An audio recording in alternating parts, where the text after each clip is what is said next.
started. We have the recording going, which is good.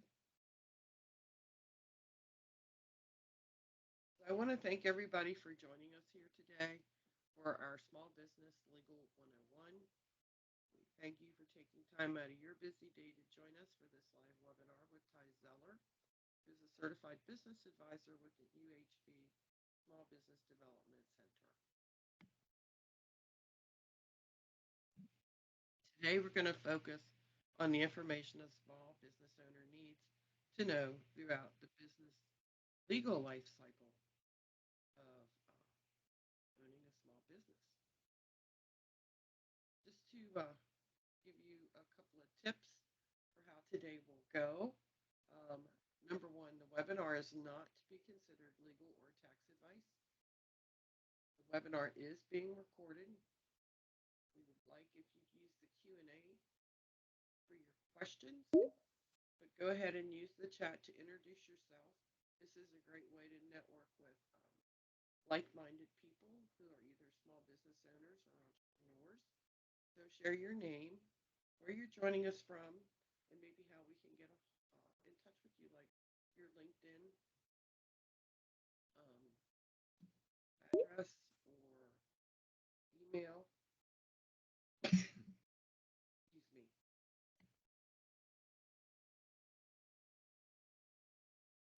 And attendees are in listen-only mode. So it's real important if you have questions, put them in that Q&A. Let me introduce you to Ty Zeller. Ty is a business advisor here at the UHV Small Business Development Center. He joined us in August 2020. He serves Victoria, Jackson, Calhoun, and Aransas counties.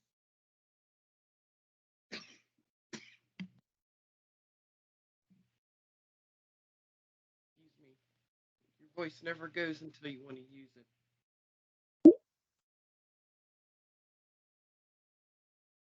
Ty comes with a lot of experience in the areas of government, banking, real estate, profits. He has a bachelor's degree and master's degree from UHV, and he has a law degree from the South Texas College of Law. And with that, Ty, I'm going to stop sharing and turn it over to you.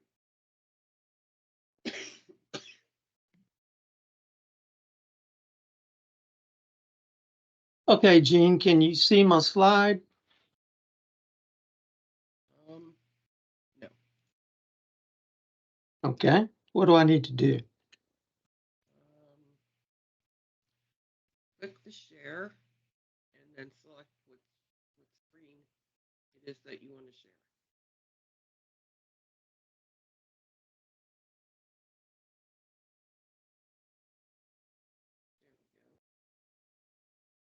Okay, can you see it now? I see the tip slide. Okay. All right, so I appreciate everybody zooming in or teamsing in today. I appreciate that. I hope that it is value that I give you today. This slide that has my picture on it, we put that in there to tell you that, or try to show that I should know what I'm talking about. But then we tell you that I can't give you legal or tax advice. So then we're telling you that you shouldn't listen to anything that I say. I'm a certified business advisor at UHV SBDC. We're proud of our center here at UHV. Our center is part of the Texas Southwest SBDC network. And that network is an accredited member of America's SBDC. We're funded partly through the SBA and partly through the state of Texas. The Texas Southwest Network extends from Brownsville to San Antonio all the way out to El Paso. That's 79 counties, which is about 41% of Texas. Our center here at UHV serves 11 counties. There are 10 centers just like ours across the Texas Southwest Network. We provide no-cost, confidential, one-on-one business advising services and a very good training program. We're here to give and guide small businesses through a decision-making process. Our role is to provide the right tools and advice to empower the client to make informed decisions. Our core values here in the network are integrity, excellence, service, and innovation. Our mission statement is down at the bottom of this slide, is to foster small business success. Our vision statement is to be recognized nationally and internationally as a premier economic development organization. Our themes that we preach and work daily are professionalism, to be confidential, no cost, individualized, one-on-one, and we want to be trusted business advisors for the life of your business. The Texas Southwest Network has several specialty centers in our network. We have international trade, the procurement center that we call Apex, business research and information clearinghouse, technology center, and a government contracting center. Some of the things that we do and provide for our small business clients: business plan development, sources of credit, marketing, sales, government procurement, HR, various certifications like veteran certification, hub certification, social media, accounting, and others. Each of our service centers across our network contributes to the economic growth of the communities that they serve. I put together this little webinar, and I want to highlight several legal issues that continue to come up in my business advising career. I've been here for 3.5 years at the UHV SBDC as a business advisor. I practiced law for 25 years or so, basically doing the same thing, representing a lot of small businesses. And they're constant, some of the same questions come up over and over and over again. And I want to hit on some of those because I think there's a lot of misinformation out there. There's a lot of myths out there. And for the next few minutes, I want to briefly cover some of those. And then I'm going to spend probably most of the time talking about the Corporate Transparency Act, which is a new act that we all need to be aware of. My motivation is to take these legal issues and kind of put them on your radar. I'm not going to go into in depth in any of them, but I just want you to, when you encounter them in your small business, that you'll remember, and it'll be something there where you'll think, oh, I've got to take special care about that. All right, so the agenda is I'm going to start with entity formation, some options, how to get in, how to get out. We're going to talk about insurance, workers' compensation, and how to be careful about that. Employment handbook and why that's important. Contracts, I'm going to be talking about some contract for commercial contract provisions and some of the trends in contracts legally. I've got a pretty complete contracts webinar that I gave the early part of 2023 that I think is still up on our training page. We're going to talk about the difference between contractors and employees and why that's an important distinction to make. We're going to be talking about the trends in non-compete agreements. We're going to be talking about industry associations, and then finally the Corporate Transparency Act. You can ask your questions. I hope that we will have time to answer those, and I absolutely will take questions by email too if we don't have time to take questions today. All right, entity formation. There are various ways to get started in business. The first option would be being a sole proprietor. A lot of sole proprietors start being sole proprietors without even realizing it and sort of by accident. Take, for example, the retired gentleman that starts building patio furniture in his garage. Starts out as a hobby. his friends, they like the product. So he builds some and puts it out at the street, puts a for sale sign on it. People come by and buy the product. He's a sole proprietor. Okay. He may have meant to do that, or it may be by accident, but that's what he is. As long as he uses his name, John Doe, and when they ask him, who do I make the check to? And he says, John Doe, that's all he's got to do. He's in business. He doesn't have to file with the state. He doesn't have to do anything. Now, if he starts calling himself uh, John's patio furniture company, then he'll need to go down to the county clerk's office and file a DBA or a assumed name certificate is what it is. I mean, if you asked for a DBA at the county clerk's office, they would know exactly what you're talking about.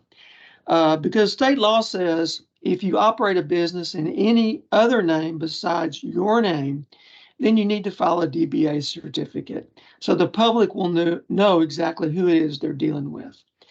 If John Doe talks to his next door neighbor, and his next door neighbor and he make an agreement that John's going to build all the furniture he can, and his next door neighbor is going to take that furniture and take it to flea markets and sell it. So one's going to be the manufacturer, one's going to be the marketer. They have a partnership. That would be sort of like a sole proprietorship, but there is two or more people that are involved in it. Still, no state filing is required. I highly recommend a agreement if you have a partnership, because what if John Doe dies? Then his next door neighbor is all of a sudden in business with John's surviving spouse, and that may not work. Okay, so the partnership agreement would address what happens if one of the partners passes away, how the business survives, or how one partner will buy out the interest of the other partner. So that's very important if you have a partnership. Now, tax wise, being a sole proprietor by yourself, all that is a Schedule C that you'll fill out at the end of the year and attach it to your income tax return. And that's basically what all you have to do as far as taxes. If you have a partnership, that's going to require a separate tax return, which would be a partnership tax return. And then each partner would get a K-1 to put on the back of their income tax return. As far as exiting, if you're a sole proprietor by yourself, all of the business and all of the assets will pass under your will if you pass away. If you dispose of your business prior to your death, then you can sell it just like you want to, like with a bill of sale and the like in a contract. The partnership agreement, like I said, would pass and exit under the partnership agreement. Another option is the LLC. A lot of our clients want to be an LLC, and it is a good option to operate a business as an LLC. You can do it as a single member, or you could do it as a two-person or more member. The LLC will give you liability protection.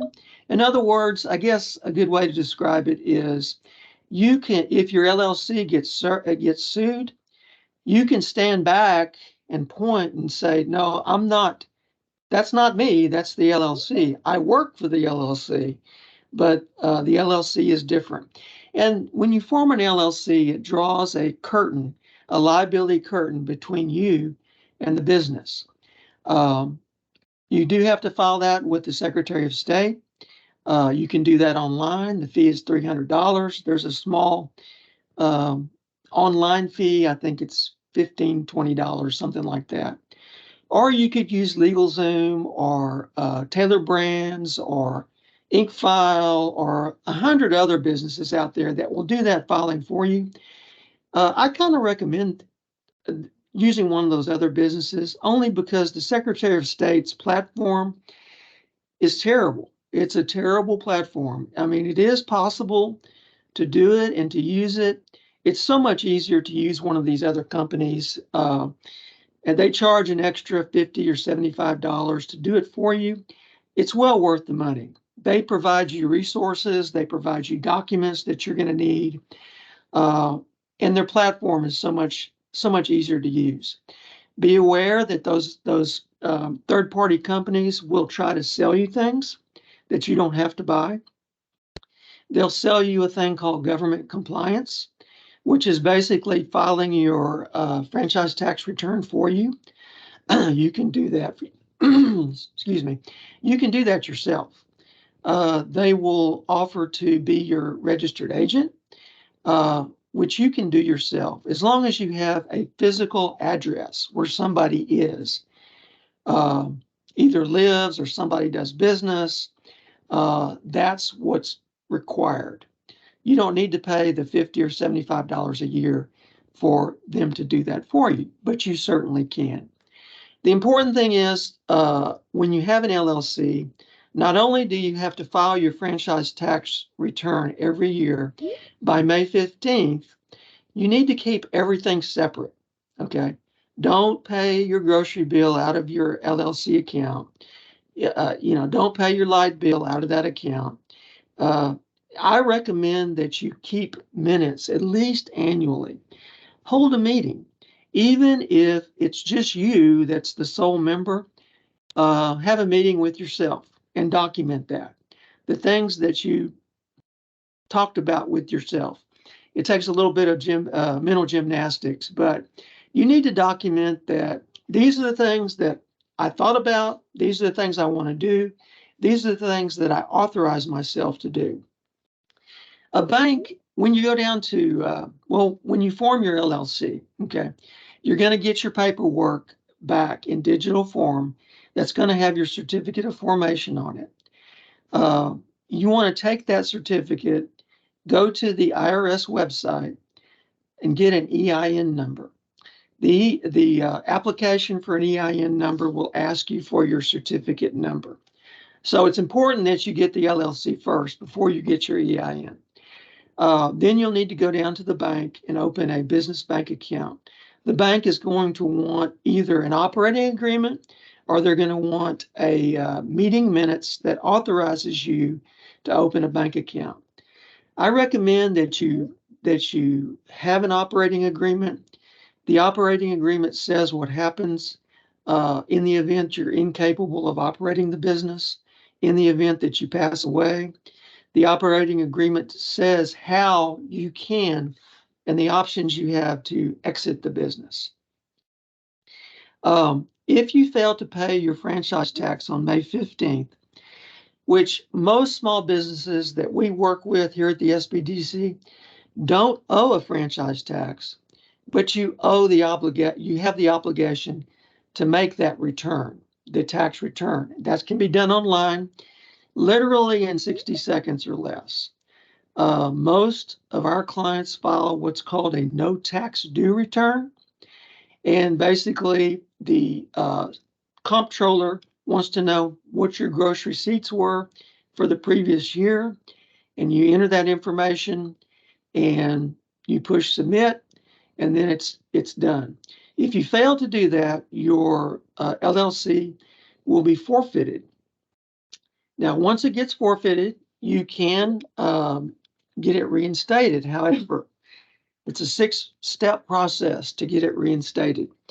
One of our advisors here in the office is in the midst of trying to get one reinstated, and it's kind of a well, if you have hair, you would pull it out anyway. The first step is to pay all the franchise tax and make all the returns that you haven't made. Pay the tax, pay the penalty. It's like $50 a year is the penalty or something like that. Then you get a clearance letter from the comptroller. And you do that by making a request to the comptroller for a clearance letter. You take that clearance letter and you get it submit it to the Secretary of State, fill out their reinstatement forms, and then pay the Secretary of State's filing fee. And if you say that real quick, it's not a problem. Another option for a business to operate business is corporation. None of our clients these days form corporations. When I got out of law school and started practice in 1989, that's all we did. We put businesses into corporations. Um, really, if you're not interested in selling off shares to fund projects and the like, um, an LLC is going to work much better for you. It's going to be much more streamlined and easier to operate. There is a thing called a limited partnership that is for multi-generational families that works very well, which also provides liability protection, but that's normally for family businesses. Okay, let's talk a minute about insurance, and we recommend everybody have insurance. Some of our clients feel like that there's really no risk. If you're an e-commerce person and you sell beads or beaded wristbands or whatever, and you sell e-commerce, what's the chances that you're going to get sued? Probably very little, but the chances aren't zero. Okay, so I recommend that you have liability insurance. Very inexpensive. Of course, it depends on what you do. Um, the price is based on, of course, your industry. And if you're just getting started out, especially e-commerce, is not going to be very much. So you'd be surprised how little it is. One of the things I would recommend that you get, which may not be included on your general liability policy, is employment practices coverage. Your general liability agent can add that as a rider on your general liability policy, or you could purchase it as a separate policy. If you have employees, you will want this coverage. That's going to cover you for any kind of discrimination, wrongful termination, harassment, claims about interview errors. And let me tell you, if you are in a small town, interview errors are extremely easy to make. If you're interviewing somebody and they said they went to a particular high school and got their degree, and it happens to be a high school where you went, the natural thing in conversation is to say, "Oh, when did you graduate?" I mean, that's the normal thing you do at the coffee shop, right? Uh, if that person is not hired, that may be grounds for age discrimination claim. Asking somebody the year that they graduated is kind of an interview no-no. So these things are really easy to do. Wrongful termination, harassment, that may not be harassment by you.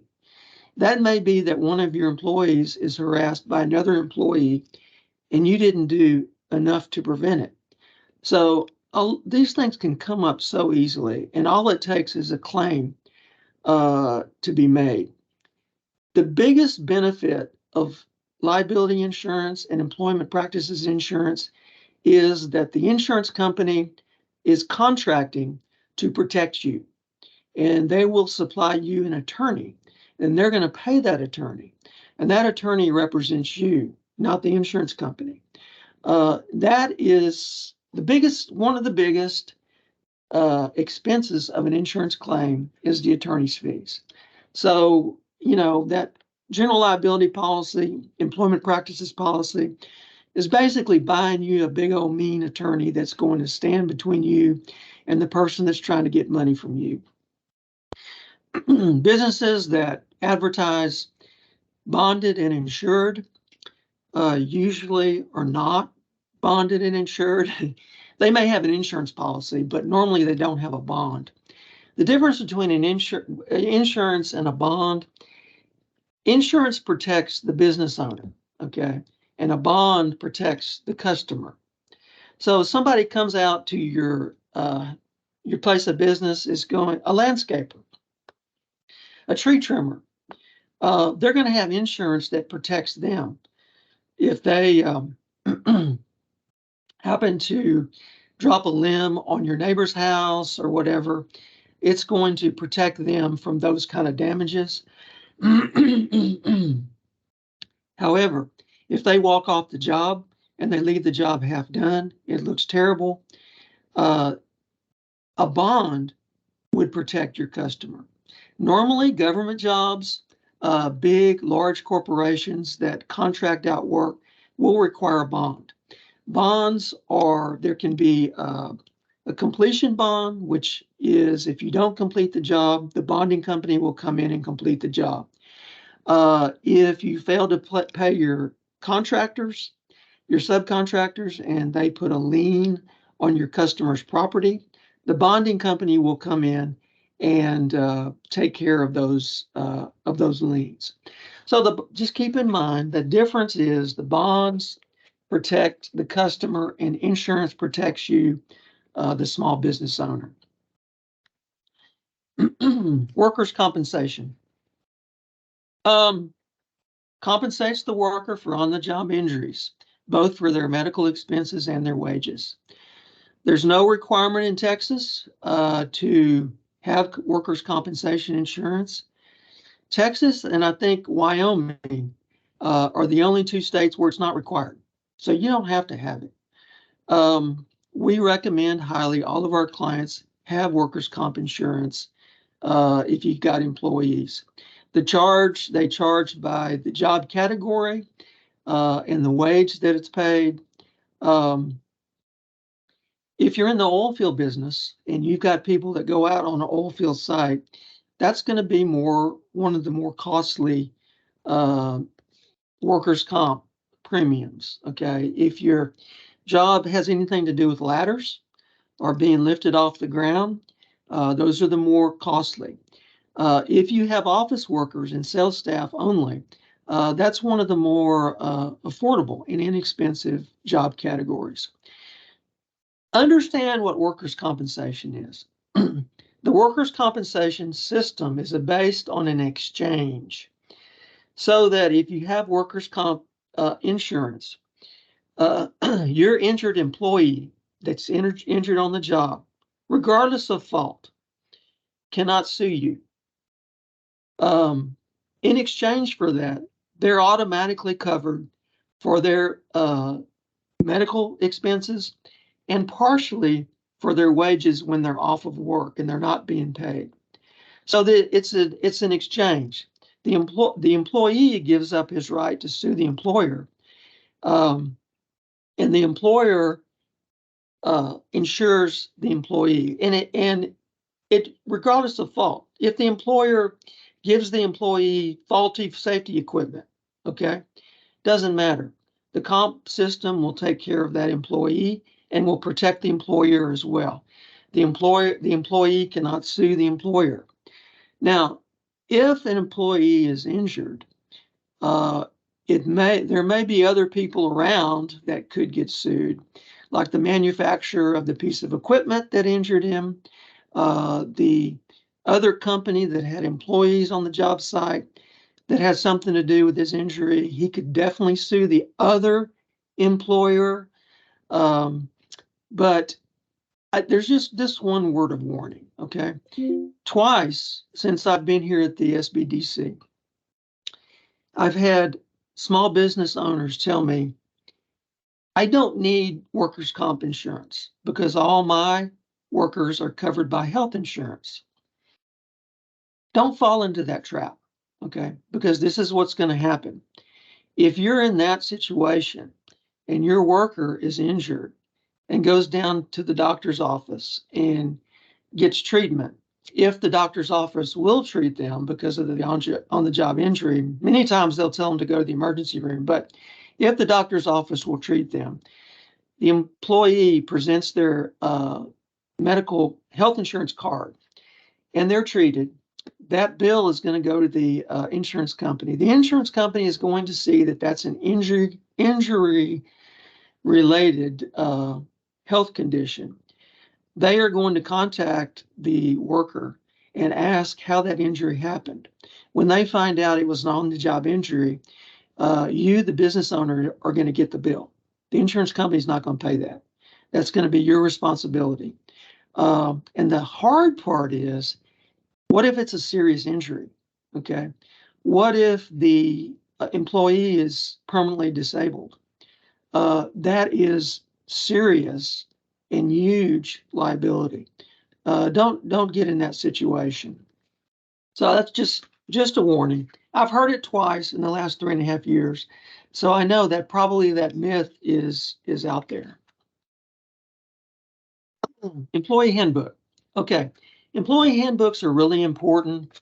Even if you use a form and you kind of adapt it to your business, the Texas Southwest Network has an excellent HR expert, and she gives a real good training on employee handbooks, and I highly recommend her. You can start with a form handbook and adapt it to your business. It provides you accountability, and it sets expectations for your employees. It assures that you treat everyone equally. It cuts off claims of wrongful termination and things like that. It's a good sign to your employees that you're trying to treat them well. Of course, if you have an employee handbook, as you hire people, they need to sign off and initial and say that they did receive it. I have seen in employee handbooks, kind of a neat thing, I think, a provision, a paragraph in there that says that employees are directed to inform the employer in writing within 3 business days if the employee is aware of any illegal activity, any violation of federal, state, or local laws or ordinances. Because if you end up having to fire an employee, it's amazing. Very high percentage of those folks all of a sudden come up with all the things that you've done that are illegal, all the money that you're putting in your pocket illegally. It is, if you have that statement in your handbook, you do you protect yourself somewhat, not completely, but at least your defense would be, this is the first time, Mr. Employee, you've ever brought that up, even though you said you were by signing off on the handbook. I may make my HR folks cringe, but I've told people before, it's better off not to have an employee handbook than to have one and not follow it. Because if you have an employee handbook that you have used, that you've showed to your employees, you have set that up as a standard. And if you're not following it, that's kind of a slam dunk legal case against you. Because I could just see in the courtroom a prosecuting attorney holding up your handbook and getting you to admit that, yes, that's the standard. And no, I didn't follow that. That's worse than just not having a handbook at all. At least if you didn't have anything at all, there's not really a standard, and it's at least a swearing match. So the key takeaway is have a handbook and follow it. Now, problematic contract provisions, I go into this very deeply in my commercial contract webinar. It was the early part of 2023. These are some of the things you need to be aware of. Cost-conscious business owners will jump at the chance to agree to mediation and arbitration, thinking that it's cheaper. Normally, if you agree to a binding arbitration, you're going to give up your right to, and let me back up. Most of these things are in boilerplate, which is small print. That's what boilerplate is, most people think. The boilerplate is just as binding and just as important as the price or the description or the date. Just because it's in small print doesn't mean that It's not important. The small print's going to include a waiver of a jury trial and agreement to arbitrate. It probably will include, and let me tell you how this is going to arise. All of these provisions are probably non-negotiable. And we're talking about them, and I want to mention them because I want you to know what you're getting involved in. Okay. I don't think you're going to be able to negotiate these. If you have an AC business and you've got 10 service people and 10 trucks that go out on calls, and you want to get them all cell phones, you go to AT&T and you're making a deal, and they give you the credits and the deal, and they give you this 10-page boilerplate, and they want you to click it on the screen, and you start reading it, and you say, I don't want to do our mandatory arbitration.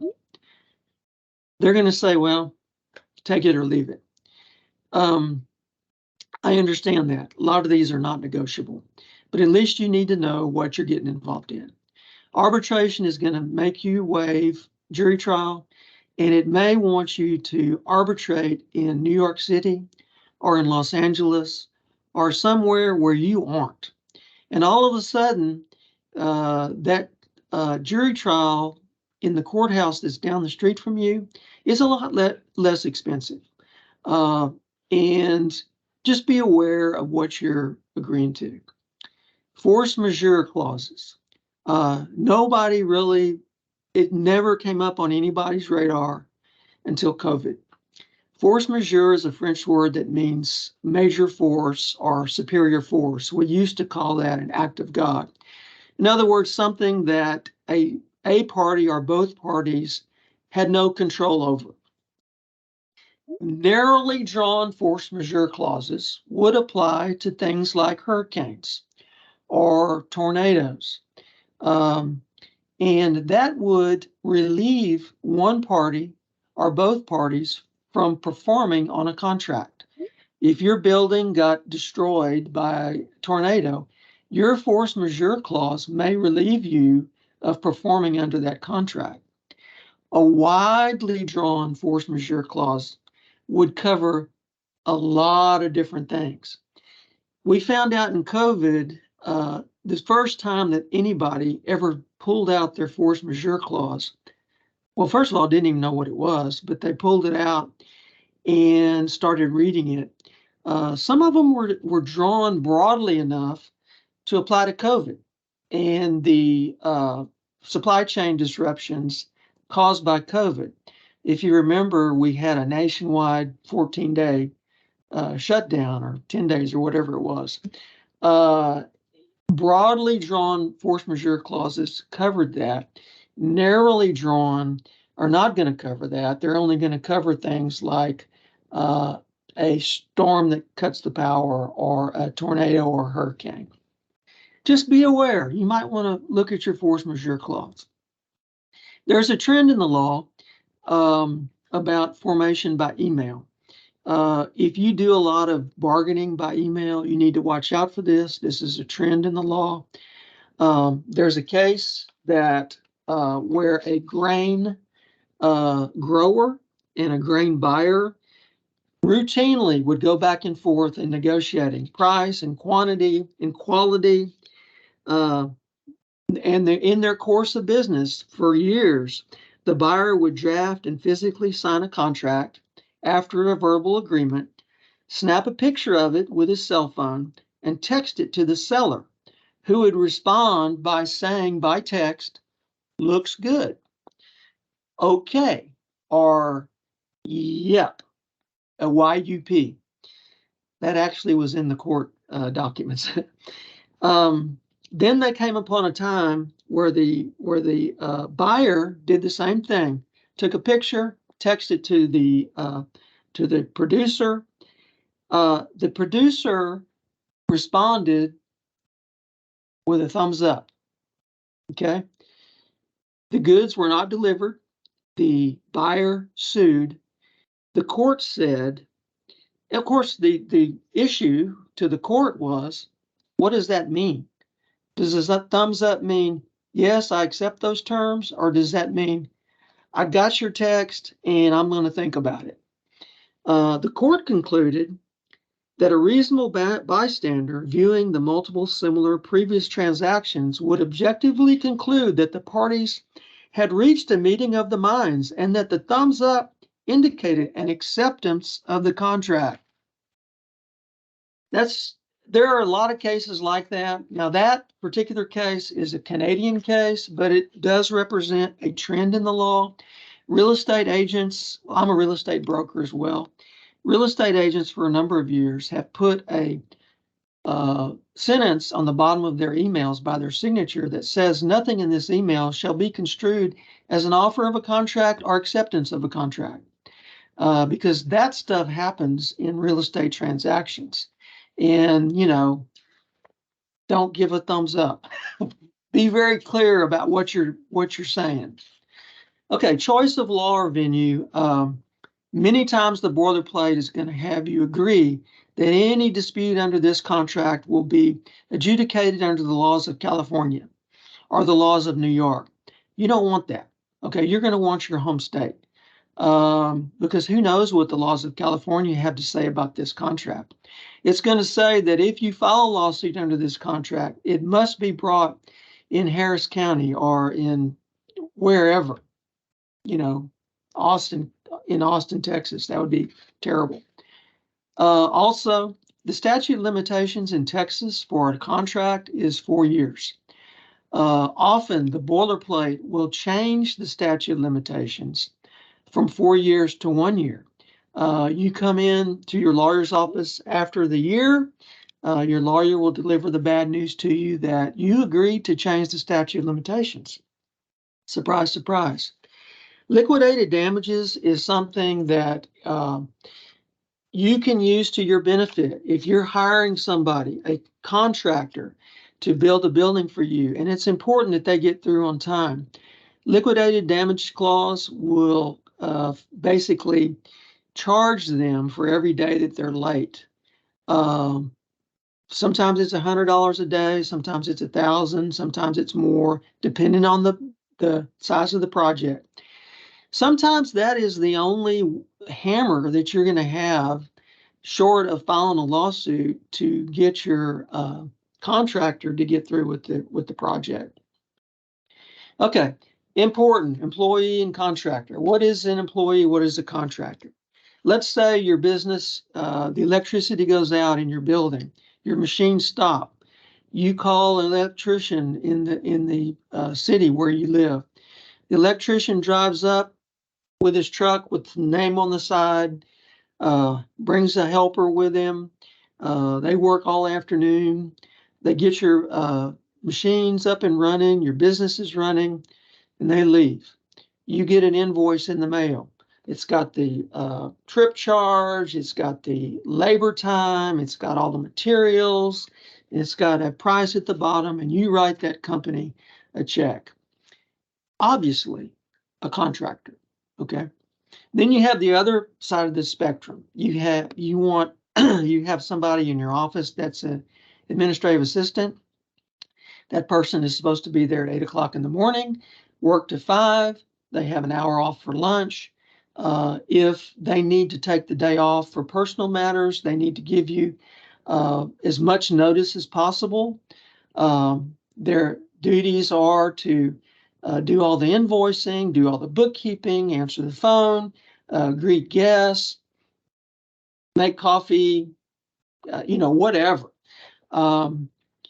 Obviously, an employee.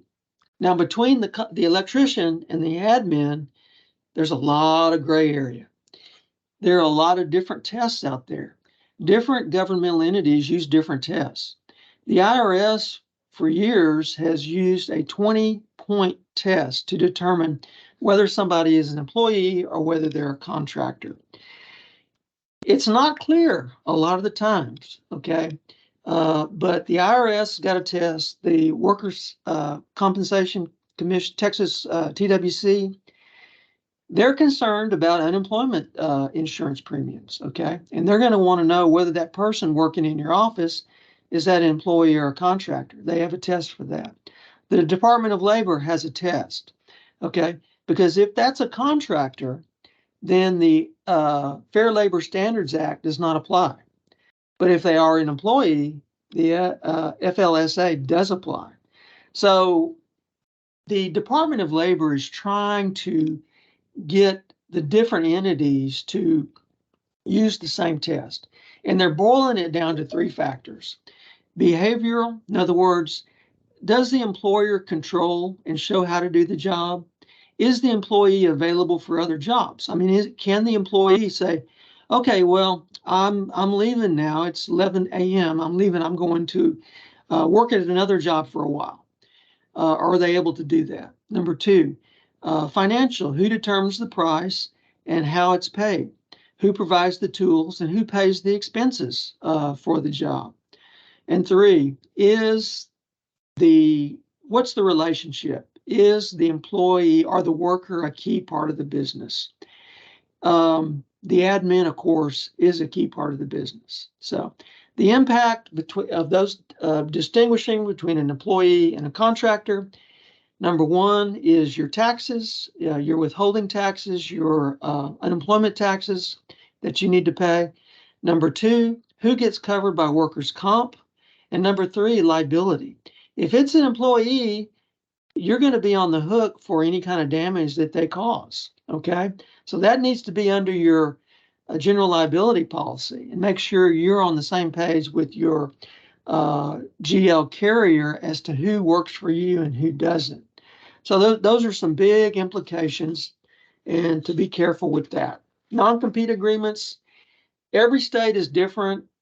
It is evolving and changing. I would recommend you stay away from them, but they're meant to protect businesses.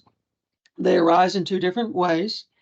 If a business is being sold, the buyer is probably going to want a non-compete from the seller, okay? Because he doesn't want the seller to go out and start a competing business down the street. There are the employer relationship where the employer says, here, sign this non-compete, or you're not getting the job. So the courts give more credence to the non-competes that arise from a sale, because the buyer and the seller are on mutual bargaining grounds, whereas the employer and the employee are not. I mean, the employee is basically going to sign whatever he has to get the job. But courts have they have limited non-competes to geography. An insurance salesperson who is licensed by the state and the agency he did work for services Victoria County and contiguous counties. You can't limit him to not selling insurance in the state of Texas. Okay. You have to limit the geography. You have to limit the scope. You can't say, okay, you're going to leave this employment. You can't work at Target. Well, that's not even what he was doing. So the activity has to match what he was doing. And number three is time. Courts generally say about 2 years is probably reasonable. So the courts that are okay and the states that are okay with non-compete agreements put these three limits on it, as long as it's not punishment. It can't be where, oh, you're going to quit my employment. Well, you're not going to work anywhere. The Department of Labor is trying to use its rulemaking authority to basically outlaw non-competes. Okay, free legal resources. Any business normally has professional trade organizations, nurses, attorneys, real estate brokers. They all have their own organizations that they are members of that provide free legal resources. Sometimes ability to talk to an attorney about general legal questions related to that industry. If your industry doesn't, the NFIB is available. They have a great legal resources page that you would have access. You have access to it even though you're not a member. So I'm going to give you the links to those organizations, and you take a look at those. All right, Corporate Transparency Act. This is a new act. passed in 2021 by the Congress. It's a nationwide act. It's was enacted to prevent money laundering and opaque business structures. The Financial Crimes Enforcement Network, FinCEN, is the agency that is uh, tasked with enforcing this act. You will see the BOI, okay, that's beneficial owner identification or information. That's the part of the act that is applies to small businesses as far as registration is concerned. The FinCEN is the organization that makes banking regulations, that forces you to take your wad of $100 bills and put it in your bank account and then pay your mortgage rather than paying your mortgage over the counter, uh, so that there's a paper trail transaction where that cash came from. They're trying to stamp down the use of cash. Anyway, um, this affects all businesses that are formed by uh, contacting the Secretary of State. So that's going to be all LLCs, corporations, limited partnerships, LLPs, any organization that starts with the Secretary of State. Does not apply to sole proprietors, does not apply to general partnerships. There are 23 exceptions. Um, and I'm going to give you a link, okay? It's going to go into all this, okay? You don't have to remember all this. One of the exceptions says that you are exempt from this filing requirement if you have over 20 employees and you have receipts of more than $5 million. There is an online filing portal and there is no fee for it. I'm going to provide you the link to the portal. On January the 2nd, I came back from Christmas break and I logged into the portal. I personally have three entities that had to be reported. So I've been through the process and I can tell you it's very easy.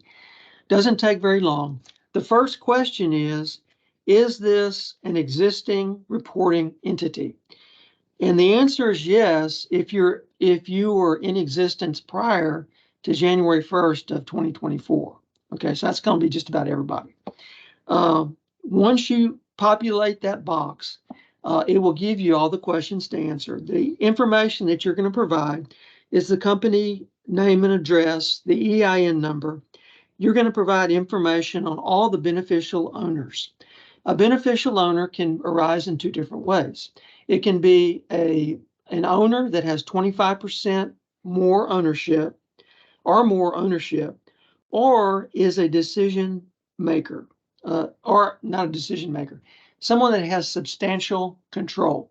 So you could have, if you had 25% or more ownership, but you hired a manager to run your business that makes all the decisions, that's over all the bank accounts, that files all the taxes, then that manager is going to be a beneficial owner under this act, even though that manager doesn't own anything. 2024, if an entity is formed in 2024 and beyond, you will have to provide information on the applicant as well. The applicant can be different than the owner of the LLC. A lot of times, if you use a CPA, a lawyer, LegalZoom, all of those have to supply an applicant. They are going to be actually the applicant for you, and they have to supply an individual's name. Your paperwork is going to come back and it's going to say applicant. It might be a name of a person in there that somebody you don't know. They work for your lawyer, they work for your CPA, they work for LegalZoom. That's going to be the applicant. So if you form a new entity in 2024 and into the future, you're going to have to supply information on the applicant, as well as beneficial owners, as well as the company itself. For those pre-existing or existing entities, you'll have until the end of 2024 to do it. So you're going to have another 11 and a half months. That's good and that's bad because people hear that, they put it off, and then they forget about it. If you form an entity in 2024, you will have 90 days to do your filing after the date that it's formed. In 2025 and into the future, you'll have 30 days. If any of your information changes, address, beneficial owners, anything else, you'll have 30 days to change that information in filing a new report.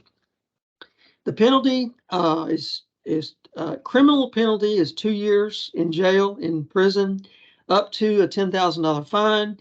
Civil penalty is $500 a day. The big thing is going to be, and the big mix-up is going to be, inactive entities have to file as well. I formed a professional corporation for my law office in 2005, and I was thinking, do I have to file? And the answer is no. There's a 6-point test. If you meet all elements of those 6 points, you do not have to file for an inactive entity.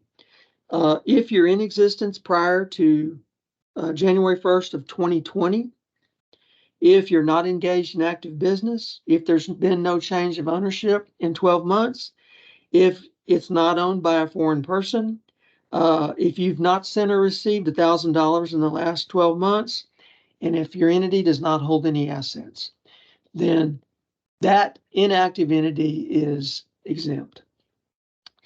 When you get finished with this filing, it's going to give you the option at the bottom. It's going to ask you, do you want to print a transcript? Push that button. It will open up to a screen and will allow you to print kind of like a receipt.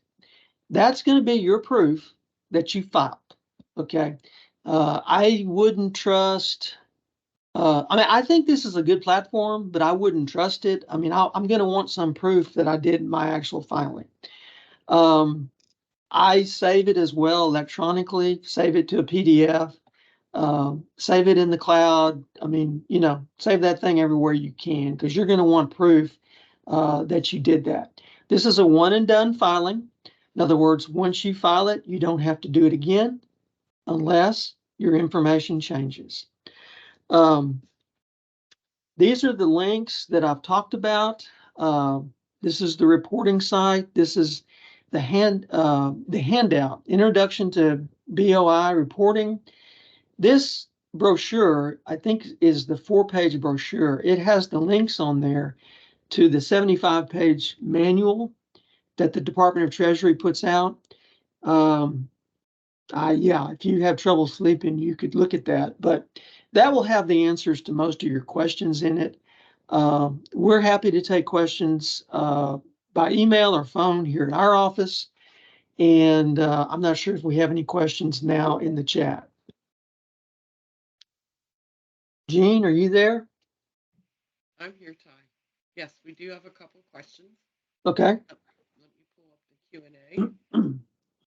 So, Kelly would like if you could speak about changing from a for-profit LLC to a nonprofit LLC. Okay, in my opinion, you would need to form a new LLC. And you may want to look at filing a nonprofit corporation with the Secretary of State. It's hard to change one entity to another and make it for-profit to nonprofit. It's hard to change from nonprofit to profit. You would need to go ahead and pay the filing fee and just start over. That would be my advice. Okay, and when you were talking about insurance, Julie had a question about employment insurance, and does that also apply to your contract worker? I'm sorry, what worker? Your contract employee. Probably not. Okay, it's probably going to apply to employees. However, talk with your insurance agent. They can give you a rider that that gives you that coverage. I mean, I would, if it's a contract worker, your general liability insurance may cover claims like that. But I would venture a guess probably that it's not going to cover contract workers ordinarily. Check with your insurance agent. Okay. Olivia has a question.